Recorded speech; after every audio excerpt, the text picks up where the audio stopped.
ভারতীয় কিছু মিডিয়া, ওই হলুদ মিডিয়া আছে না, দালাল মিডিয়া আর কি, এক কথায় এরা বাংলাদেশ নিয়ে যে পরিমাণ উদ্গ্রীব, মানে মনে হচ্ছে যে তাদের নিউজ শুনে আমরা টিকতে পারবো কিনা। আসলে বাংলাদেশে এই ধরনের কোনো আচরণই নেই। যেই ভারতীয় মিডিয়া আজকে বাংলাদেশ নিয়ে এত আলোচনা করতেছে, তাদেরকে আমরা একটা কথা বলতে চাই, বাবরি মসজিদ কিন্তু আপনার দেশে ভাঙা হয়েছে। বাংলাদেশের কোনো উল্লেখযোগ্য মূর্তি, উল্লেখযোগ্য মন্দিরের আপনার দেয়াল থেকে ইট খুলে নেওয়া, আঘাত করা আপনারা এই মুহূর্তে অন্তত এই নতুন বাংলাদেশে দেখাইতে পারবেন না। মোহতারাম, বর্তমান প্রেক্ষাপটে অনেক মাদ্রাসা ছাত্ররা মন্দির পাহারা দিচ্ছে, আবার ভারতের বিভিন্ন মিডিয়ায় দেখা যাচ্ছে তারা নিউজ করছে যে বাংলাদেশে হিন্দুরা ভালো নেই।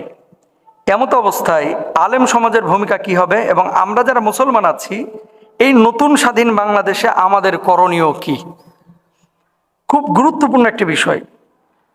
হ্যাঁ, দু একটা বিচ্ছিন্ন ঘটনা ঘটতে পারে, এলাকায় বাড়িতে ডাকাতি কি মাঝে মাঝে হয় না? এখন ছিচ ক্যাসোর ঢুকছে, আপনি এটারও ডাকাত বলতেছেন। হিরুনকোট ঢুকতেছে, এটারও আপনি ডাকাত বলতেছেন।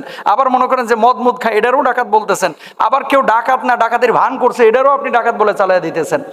কেউ যদি মন্দিরে মূর্তি চুরি করার জন্য বা কিছু ভোগ চুরি করার জন্য যায়, সেটাকে তো আপনি মন্দিরে হামলা বা জ্বালিয়ে দেওয়া, পুড়িয়ে দেওয়া, এই বিষয়গুলোকে এইভাবে আপনি উপস্থাপন করতে পারেন না।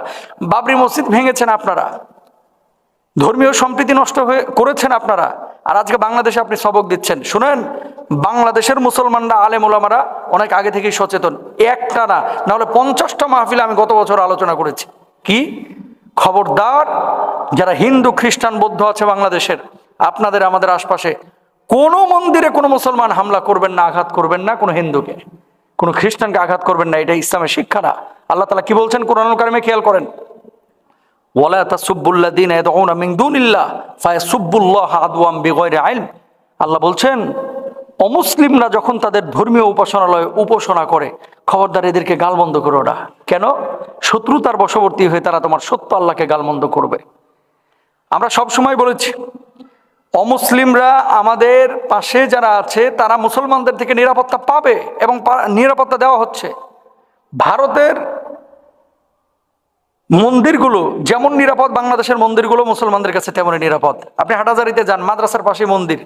হাটাজারি মাদ্রাসার ছেলেরা যদি চাইতো তাহলে একদিনও এখানে মন্দির টিকতে দিত না, এটাকে ভেঙে চুরমার করে ফেলাতো। কিন্তু বরঞ্চ এই মাদ্রাসার ছাত্ররা মন্দির পাহারা দিচ্ছে রাতের পরে রাত, আলেম ওলামা মন্দির পাহারা দিচ্ছে। অথচ সেই মিডিয়াগুলো প্রকাশ করছে যে বাংলাদেশে বিভিন্ন জায়গায় হামলা হচ্ছে। দুঃখজনক হলেও সত্য। শুনেন, এই বাংলাদেশের কিছু মুসলমান নামধারী মুনাফেক, তারা এদের সাথে কাঁধে কাঁধ মিলিয়ে, গলায় গলা উঁচিয়ে বিভিন্ন ধরনের প্রোপাগান্ডা, গুজব ছড়িয়ে রাজনৈতিক ফায়দা লুটতে চাচ্ছে। এটা সম্ভব না বাংলাদেশে। সৌহার্দ্য সম্প্রীতির দেশ এই বাংলাদেশ।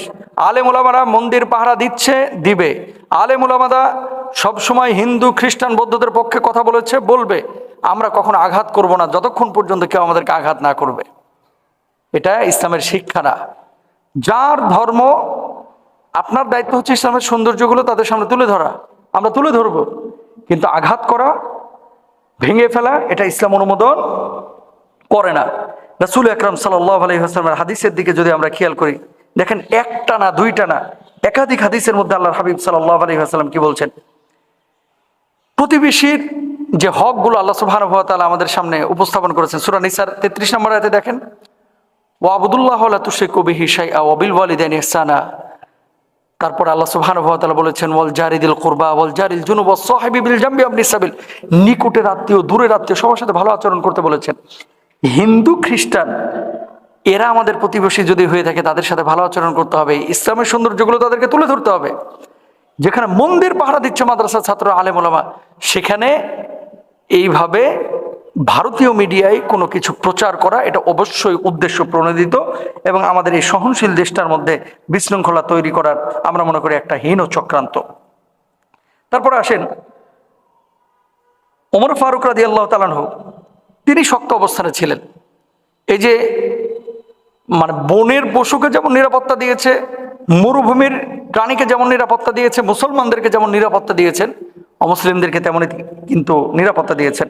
আব্দুল্লাহ ইবনে আমর রাদিয়াল্লাহু তাআলা আনহুর ঘটনা, একদিন তার ঘরে একটি বকরি জবাই করা হলো। দেখেন, খাবার রান্না হলে তিনি তার গোলামকে জিজ্ঞেস করলেন, আমাদের ইয়াহুদি প্রতিবেশীকে গোশত কি দেওয়া হয়েছে?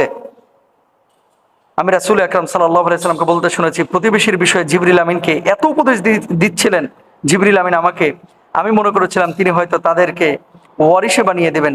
তিরমিজির হাদিস 1943। তার মানে কি, এখানে বোঝা গেল প্রতিবেশীদেরকে, হোক সে ইহুদি, খ্রিস্টান, হিন্দু, তাদের অধিকারের ব্যাপারে ইসলাম আগেই বলে রেখেছে, আল্লাহর হাবিব সাল্লাল্লাহু আলাইহি সাল্লাম বলে রেখেছেন, সাহাবীরা বলে রেখেছেন।